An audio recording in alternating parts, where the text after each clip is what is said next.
이번 시간에는 2SLS 방식으로 코에피션트들을 추정을 했을 때 코에피션트가 여러 개가 나오게 되니까 그 벡터를 형성을 할 텐데, 예를 들면 코에피션트가 예를 들면 k개가 나온다고 하면 이렇게 돼서 코에피션트 벡터가 나오게 되겠죠. 그렇게 되면 이 벡터 전체에 대해서 어떤 스태티스티컬 테스트를 할 때 어떤 스태티스티컬 테스트를 해야 되는지 그 테스트를 알아보도록 하겠습니다. 예를 들어서 우리가 k개만큼의 코에피션트를 이런 식으로 추정을 했고, 만약에 그 코에피션트들 간에 이런 매트릭스 캘큘레이션에 연립방정식 관계가 있다고 우리가 의심을 해본다고 그렇게 가정을 해보겠습니다. 예를 들면 이것을 이제 아주 일반화된 형식이고, 예를 들면 이게 전부 다 우리 코에피션트가 전부 다 0인 것을 우리는 가정하겠다. 우리는 그런 식으로 의심을 한다라고 하게 되면 여기서 R은 아이덴티티 매트릭스가 될 것이고,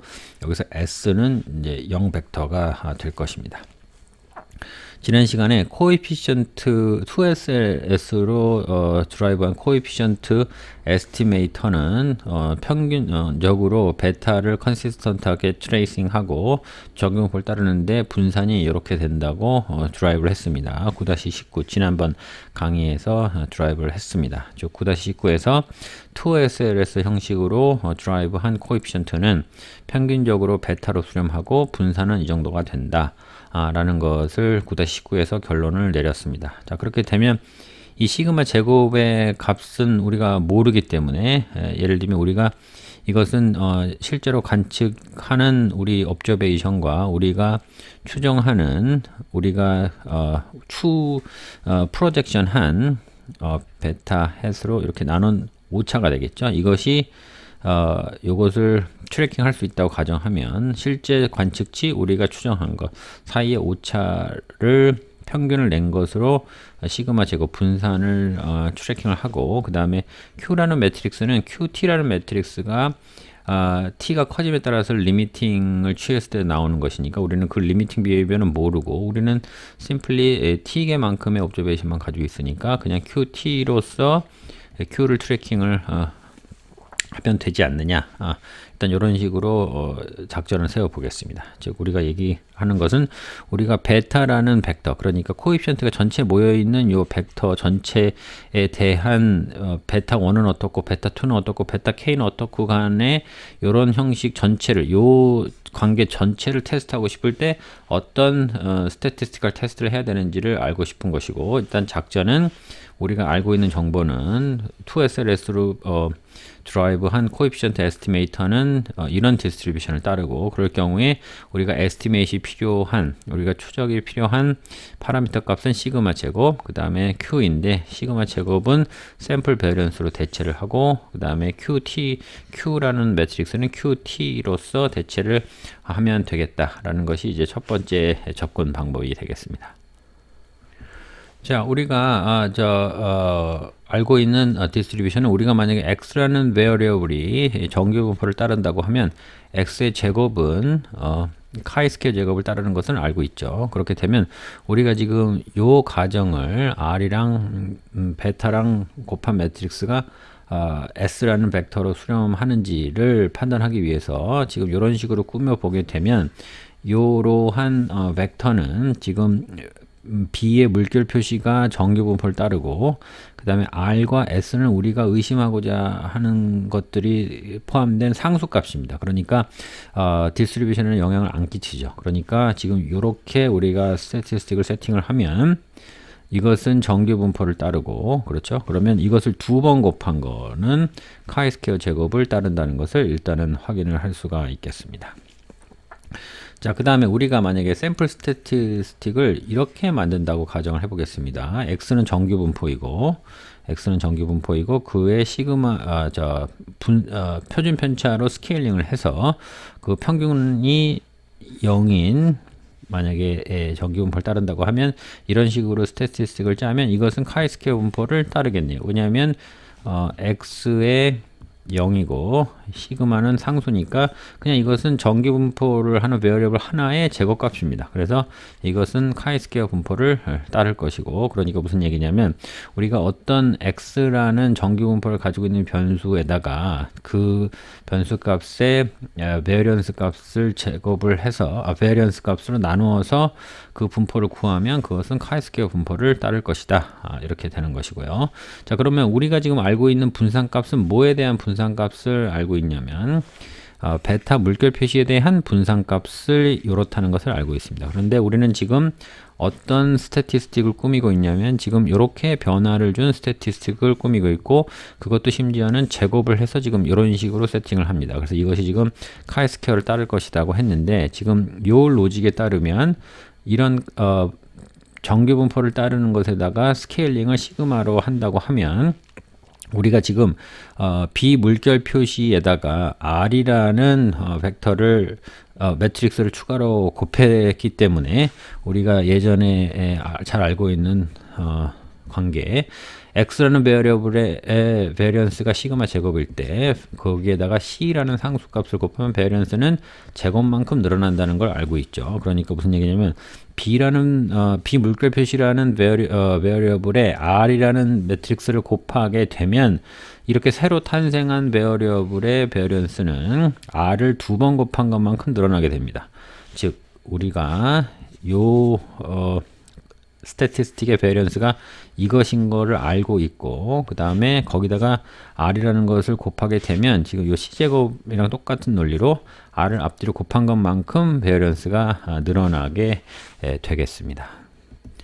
자, 그래서 결론적으로 서머리를 하자면 어떤 정규 분포를 따르는 x라는 베어리어블이 평균이 0이고 자기의 표준 편차가 시그마일 경우에 그 베어리어블의 제곱을 하고 자기의 분산으로 나누게 되면 카이스퀘어 분포를 따른다고 알려져 있으니까 정규 분포의 제곱은 카이스퀘어를 따른다 알고 있으니까, 지금 우리가 조사하려는 샘플 스태티스틱은 r이라는 컨스탄트가 엮여져 있는 매트릭스와 우리가 지금 추정한 샘플 스태티스틱이 있고 s라는 컨스탄트가 있는 벡터를 뺀 요 스태티스틱입니다. 그렇게 되면 요것은 정규 분포를 따르죠. 왜냐하면 B의 물결 표시가 정규 분포를 따르고 이 R과 S는 분포에는 영향을 미치지 않는 컨스탄트이기 때문에 이것은 정규 분포를 따를 것입니다. 그러면 이 똑같은 논리로 우리가 지금 이런 식으로 스태티스틱을 만들고자 하니까 이 X 제곱을 일단 만들어야 되겠죠.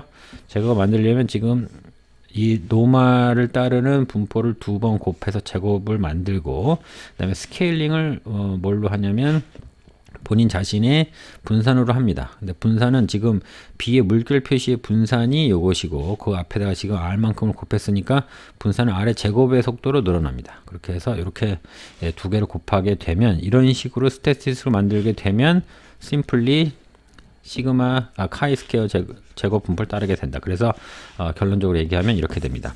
우리가 어떤 베타의 일군이 있는데 베타는 우리는 모르죠. K개의 베타가 있는데 이것이 어떤 값일 것이다 라고 추정을 하고 그 각각의 베타 값에 대해서 이런 연립 방정식을 취할 수 있다고 우리가 의심을 한다고 치겠습니다. 그러면 이것이 지금 R 벡터, 베타 벡터, S 베타 해서 R의 베타는 S 이런 식의 관계를 의심을 한다고 치고 이거의 베타를 우리는 B의 물결 표시로 트래킹을 한다 그러면 이렇게 되겠죠. 그러면 우리는 샘플 스태틱을 어떻게 만들 거냐면, 자, 이렇게 샘플 스태틱을 만들어서 그 다음에 어떻게 처리합니까? 샘플 스태틱을 만들어서 그것을 자 앞뒤로 한 번씩 곱하고 그 다음에 그 B 물결 표시에 대한 베리언스를 가운데 넣고 그 다음에 여기 앞에 곱해진 R이라는 매트릭스를 앞뒤로 곱한 걸 분모에 넣어서 이런 식으로 샘플 스태틱을 만들면 그것은 우리가 지금 아주 단순한 형태의 하나의 유니베리에스 경우에 카이스퀘어를 따르는 논리와 똑같이 되니까 그렇게 되면 심플 우리는 K개의 디그리 오브 프리덤을 갖는 카이스퀘어 분포를 따르는 스태티스틱을 만들 수 있다. 어떻게 만들면 이렇게 샘플 스태틱을 짜면 그것은 K 디그리 오브 프리덤을 따르는 카이스퀘어 분포를 따르니까 이렇게 샘플 스태티스틱을 만들어서 테스트를 하되 테스트의 근거가 되는 디스트리뷰션은 chi-square degree of freedom of k가 되겠습니다. 자, 마지막으로 우리가 다룰 문제는 identification입니다. identification은 empirical study에서 아주 중요한 부분이고 어떤 structural 모델이 맞는지를 테스트하기 위해서 반드시 스터디가 돼야 되는 부분으로 보시면 되고 저희가 과거에 공부했던 example을 다시 꺼내자면 지금 오렌지의 프라이스와 퀀티티 간의 관계를 공부를 하는데 지금 문제는 뭐냐면 우리는 오렌지의 프라이스 퀀티티가 두 방면으로 연결이 돼 있다고 가정을 하는 거죠. 디맨드 사이드와 서플라이 사이드. 그래서 퀀티티의 이퀄리brium 프라이스와 퀀티티를 이런 식으로 도출을 해냈습니다. 그래서 지금 우리가 지금 가정한 디스터번스 텀이 두 개인데 디맨드 사이드의 디스터번스 텀과 그 다음에 서플라이 사이드의 디스터번스 텀이 있고 둘 사이에는 관계가 없다고 가정을 하겠습니다. 그렇게 되면 우리가 지금 균형 상태에서의 퀀티티와 프라이스는 예를 들면 적당히 노멀라이즈를 하면 0이고 정기분포고 그 다음에 베리언스 코비런스 매트릭스가 이런 식으로 나오겠죠. 왜냐하면 퀀티티가 막 변하니까 그거의 베리언스, 프라이스가 막 변하니까 그거의 베리언스, 그 다음에 퀀티티와 프라이스 사이의 베리언스가 되고 그것을 유출을 하게 되면 9-23과 같이 각각의 컴포넌트들, 베리언스, 코베리언스들을 계산을 하게 되면 이렇게 도출이 돼서 이 베리언스, 코베리언스 매트릭스를 알게 되면 Q와 P가 그러니까 프라이스와 퀀티티가 어떤 다이나믹스를 가지는지 완전히 스터디를 할 수 있다고 정복을 할 수 있다고 가정을 생각해 볼 수 있겠습니다. 무슨 얘기냐면 우리가 P를 계속 관측을 할 수 있고 Q를 계속 관측을 할 수 있으니까 각각의 베리언스를 아마 계속 관측할 수 있고 그 둘 사이에 어떤 값들 어떻게 연결이 되어 있는지도 예를 들면 프라이스라는 것들이 이렇게 쭉 시계열로 나오게 되고 그 다음에 퀀티티라는 것도 쭉 시계열로 나오게 되니까 이 각각의 베리언스를 구할 수 있고 그 다음에 두 개 사이에 어떤 연관이 있는지도 코어베리언스도 구할 수 있을 겁니다. 그래서 그것을 알게 되면은 P와 Q 사이에 어떤 관계가 있는지를 분포를 알게 되죠. 자, 그런 방법이 하나가 있고 무슨 얘기냐면 P와 Q를 관측을 하게 되면 이거 관측할 수 있고 이거 관측할 수 있고 이거 관측할 수 있습니다. 자, 그런데 우리가 지금 이 부분에서 문제가 있는 게 뭐냐면 우리가 그러한 관계가 도출되는 건 사실은 요 세 가지 인자들 스탠다드 디비에이션 오브 PQ 그 다음에 코베리언스 PQ를 우리는 관측을 할 수 있는데 우리가 뽑아내야 되는 실제 정보들은 뭡니까? 우리는 어느 모델에 기반하고 있다고 가정을 하냐면 자 알파와 베타와 시그마 D와 시그마 S가 이렇게 저렇게 엮여서 지금 요 베리언스 코베리언스 매트릭스를 구성한다고 스트럭처럴 모델을 세웠기 때문에 즉 알파도 알고 베타도 알고 그 다음에 디맨드의 표준 편차, 서플라이의 표준 편차를 모두 알면 이것을 가지고 베리언스 코베리언스 매트릭스를 알게 되는데 이것은 뭘로 구성이 되냐면 퀀티티의 스탠다드 디비에이션, 프라이스의 스탠다드 디비에이션 둘 사이의 상관관계를 알 수 있다는 겁니다. 그런데 문제는 뭐냐면 요 세 개는 우리가 데이터를 통해서 관측을 할 수 있어요. 요 세 개를 추적을 하는데 우리가 진짜 알아야 되는 값은 뭡니까? 네 가지 값이라는 건데 실질적으로 여기서 관련된 건 네 가지 값이니까 우리가 관측을 통해서 추론해낼 수 있는 값은 세 개인데 우리가 알아내야 할 값은 4개이기 때문에 무슨 얘기냐면 방정식이 3개밖에 없는데 알아야 되는 변수 값이 알아야 되는 확정해야 되는 특정한 코에피션트 값이 4개이기 때문에 이것은 identifiable 하지 않다. 그러니까 identify 할 수 없다. 즉 알파, 베타, 시그마 D, 시그마 D가 무엇인지를 알 수 없다. 뭐만 관측해서는 요 세 가지만 관측해서는 4가지 값을 알 수가 없다는 것이고 아주 단순한 예로 보자면 지금 예에서는 자 만약에 알파, 베타, 시그마 D, 시그마 DS가 1, 2, 3, 4로 주어지든지 아니면 2, 1, 4, 3으로 주어지든지 간에 이 베리언스 코베리언스 매트릭스는 똑같습니다. 즉 무슨 얘기냐면 베리언스 코베리언스 매트릭스만 관측을 해서는 우리가 이런 조합에 의해서 그 베리언스 코베리언스가 나온 것인지 베리언스 코베런스가 나온 것인지, 이런 조합에 의해서 그 베리언스 코베런스가 나온 것인지를 알 수가 없기 때문에 우리가 진짜로 원래 내재되어 있는 모델이라고 가정을 했던 요 방정식의 해는 풀 수가 없다는 겁니다. 3개만 관측을 해서는, 하나, 둘, 3개의 인자만 관측을 해서는 이 방정식을 풀 수가 없기 때문에 우리는 이러한 시츄에이션을 보고 identifiable 하지 않다. 그래서 unidentifiable 하는 상황이라고 설명을 할 수가 있겠습니다. 자, 그렇게 되면 우리가 도구 변수를 사용할 경우에 어떤 이점이 있는지 한번 살펴보도록 하겠습니다. 만약에 도구 변수를 사용을 할 경우에는 우리가 지금 WT라는 인자가 새로 하나 들어오죠. 그러면 WT라는 인자가 새로 들어오면서 우리는 무엇을 새롭게 관측을 할 수가 있냐면, 자, WT가 막 변하는 값을 막 줄 거니까 그것의 베리언스 알 수 있고, 그 다음에 우리가 예를 들면 플로리다의 템퍼러처 값을 알게 되면 그것과 오렌지 퀀티티와의 코베런스 알 수 있을 것이고, 그 다음에 템퍼러처와 프라이스 사이의 관계, 코베런스도 관측을 할 수 있을 것입니다. 즉 무슨 얘기냐면, 우리가 지금까지는 원래는 알파와 베타와 시그마 D, 시그마 S를 알고 싶어 했습니다. 그렇지만 우리가 지금 가지고 있는 정보는 많이 부족했습니다. 뭐냐면 퀀티티에 대한 스탠다드 디비에이션, 프라이스에 대한 스탠다드 디비에이션, 그 다음에 둘 사이의 코베런스, 이렇게만 알 수 있기 때문에 3가지 정보를 가지고 4가지를 추론을 하려고 노력을 했기 때문에 문제점이 있었고, 그 현상을 unidentifiable situation이라고 불렀습니다. 자, 그런데 만약에 우리가 새로운 도구 변수를 하나를 인클루전을 시키게 되면 여기서 우리가 새롭게 관측을 추가적으로 할 수 있는 건 뭐냐면, 우리가 W가 움직이는 걸 알 수 있으니까 베리언스 구할 수 있고, 그 다음에 W랑 퀀티티랑 어떻게 움직이는지 관측할 수 있고, W랑 P랑 어떻게 움직이는지 관측할 수 있습니다.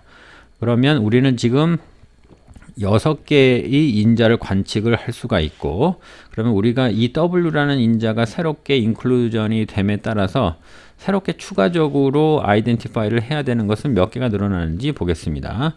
그렇게 되면 여기 있는 알파, 베타와 그 다음에 디맨드와 서플라이 사이에 분산값 말고 우리가 W가 우리 플로리다의 템퍼러처가 디맨드에 어떤 영향을 미치는지, 이걸 람다 D라고 하겠습니다. 그 다음에 W가 새로 인클루전이 되면 서플라이에 어떤 영향을 미치는지, 이것을 람다 S라고 하겠습니다. 그 다음에 W는 얼마나 변하는지, 이렇게 3개를 추가적으로 알아내야 되죠. 그렇게 되면 몇 개입니까? 우리는 지금 W가 포함이 됨에 따라서 몇 개를 새롭게 알아내야 되냐면, W와 D와의 관계, 그 다음에 W와 S와의 관계, 그 다음에 W 자신의 분산값을 알아내야 돼서 3개를 더 알아내야 됩니다. 3개를 더 알아내야 되고, 그 다음에 그러면 총 몇 개를 알아내야 됩니까? 총 우리가 아이덴티파이를 해야 되는 파라미터 숫자는 6개의 파라미터 값을 알아내야 됩니다. 근데 방정식은 몇 개죠? 우리가 알 수 있는 인자들은 하나, 둘, 셋, 넷, 다섯, 6개가 되죠. 하나, 둘, 셋, 넷, 다섯, 6개가 돼서 이것이 지금 6개의 파라미터 값을 알아내야 되는데, 그 다음에 6개의 값을 관측을 할 수 있어서 아이덴티파이어블 하다는 것이 일단 현재 결론이 되겠습니다. 자, 마지막에 설명드린 부분 다시 한번 명확하게 설명드리겠습니다. 우리의 오리지널 스트럭처럴 모델에서는 베타, 그러니까 디맨드의 퀀티티와 디맨드의 프라이스 사이의 관계, 서플라이의 퀀티티와 서플라이의 프라이스와의 관계, 그 다음에 디맨드의 플럭추에이션, 그 다음에 서플라이 플럭추에이션, 요렇게 4개를 완벽하게 알면 우리는 이 스트럭처럴 모델을 풀 수가 있는데, 우리가 관측이 가능한 것은 우리는 프라이스가 어떻게 요동치는지 관측할 수 있고, 퀀티티가 어떻게 요동치는지 관측할 수 있고, 프라이스와 퀀티티가 어떻게 요동치는지 같이 움직이는지를 알 수가 있습니다. 즉 무슨 얘기냐면 4개의 파라미터 값을 우리는 아이덴티파이 해야 되는데, 방정식은 3개의 방정식이 주어졌기 때문에 이런 상황을 가지고 unidentifiable 하다고 말씀드렸습니다. 자, 무슨 얘기냐면 방정식의 수와 알아내야 될 파라미터 값의 수가 같아야지 아이덴티파이어블 하겠죠. 자, 그런데 여기서 만약에 도구 변수 WT를 새로 인클루전을 했다고 치겠습니다. 자, 그렇게 되면 여기다가 우리가 추가적으로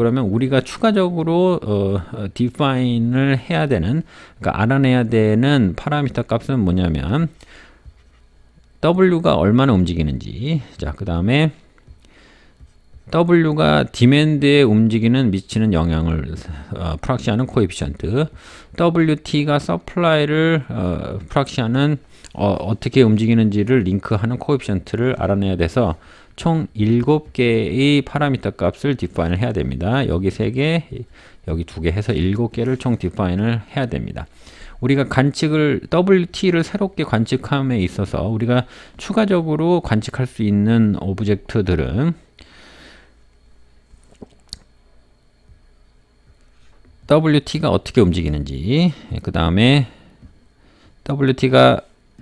WT와 프라이스가 어떤 관계가 있는지, WT와 퀀티티가 어떤 관계가 있는지를 관측을 할 수가 있을 겁니다. 자, 그러니까 이렇게 되게 되면 우리 3개 이퀘이션을 원래 관측할 수 있었고, 그 다음에 3개 이퀘이션이 추가로 더 생겼죠. 무슨 얘기냐면 6개 이퀘이션이 생겼습니다. 그렇죠? 여전히 6개의 이퀘이션을 가지고 7개의 파라미터 값을 추정을 해야 되니까 아이덴티파이어블 하지 않는데, 지금 인스트루먼트 베리어블의 가장 중요한 것은 뭐냐면 이 중에서 WT는 디맨드와는 연결이 되지 않고 WT는 서플라이에만 연결이 된다고 우리가 가정을 했습니다. 이 특징이 무슨 얘기냐면 플로리다 오렌지 주산지에서의 기온이 영하로 내려가게 되면 서플라이에는 영향을 미치지만 디맨드에는 영향을 미치지 않기 때문에, 플로리다의 기후가 어떻든 간에 오렌지를 원하는 사람은 계속 원할 거기 때문에 원하지 않을 겁니다. 즉 무슨 얘기냐면 여기서